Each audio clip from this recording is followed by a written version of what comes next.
Will this device solve all your port woes on your USB-C computer? Let's check it out.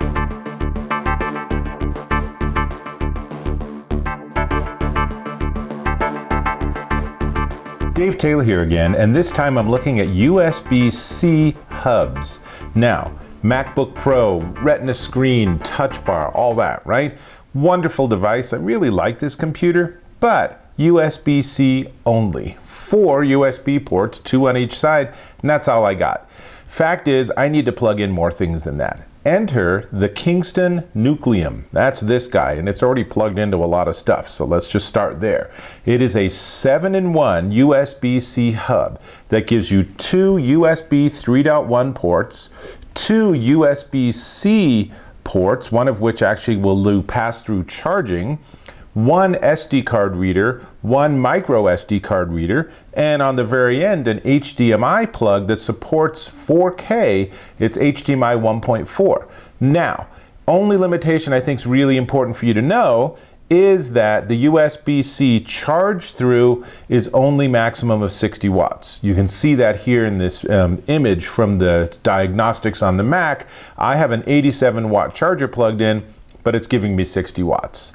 Now, what's important though is how fast is the whole thing? So I have everything plugged in. I have an external hard drive, I have a flash drive, I have an SD card, I have a micro SD card. What else do I have plugged in here? I have charging, I have power, and I have a USB microphone. So testing it all out, everything works simultaneously, works great.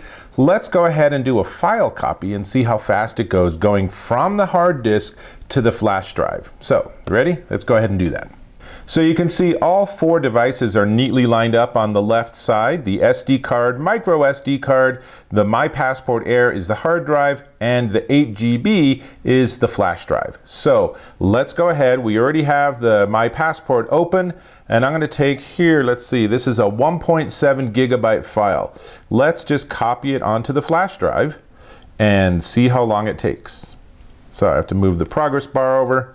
So estimated time remaining, I'm expecting this is going to take a little while. Let's see, the Mac is thinking about it. Okay, 6 minutes. We're not going to wait 6 minutes, but the point being is that it is chugging along. It would actually be faster. Actually, it is speeding up as it goes, as it gets into file caching, but it would actually be faster to copy it to the hard drive on the computer and then copy that to the flash drive. I'm guessing that would be a faster copy, but in any case, you can see everything's working simultaneously, and even while that's going on, we can open up the SD card, which is empty. We can open up the micro SD card, which has some content in it, and everything is accessible, even though I'm busy copying. And so, you know, that data path is it's going from the hard drive onto the computer, back out onto the port, and back out onto the hard drive. So there's a lot going on here, but you know what?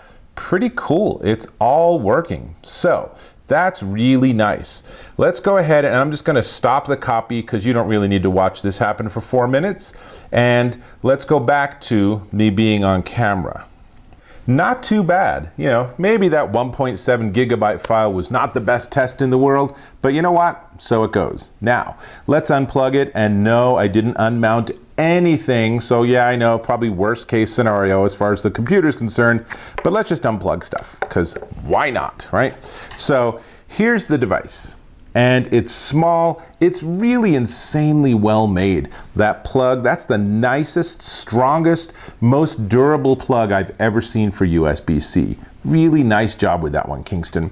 And then if we look on the sides, on this side you see the regular USB-C non-charging, you can see that by the graphic, plus 1 USB 3.1, plus micro and SD card readers. They're both in there. And then on the end, HDMI, nothing exciting there. And then on the other side, we have another USB 3.1 and the USB-C that supports charging. So that's all there is. Really easy. It's something where you can easily carry it with you, put it in your computer bag, whatever, and it's just going to be a rock star for you. And my feeling, based on the engineering and based on Kingston's track record, this thing's going to last forever. There are no downsides to this. I'm really a fan.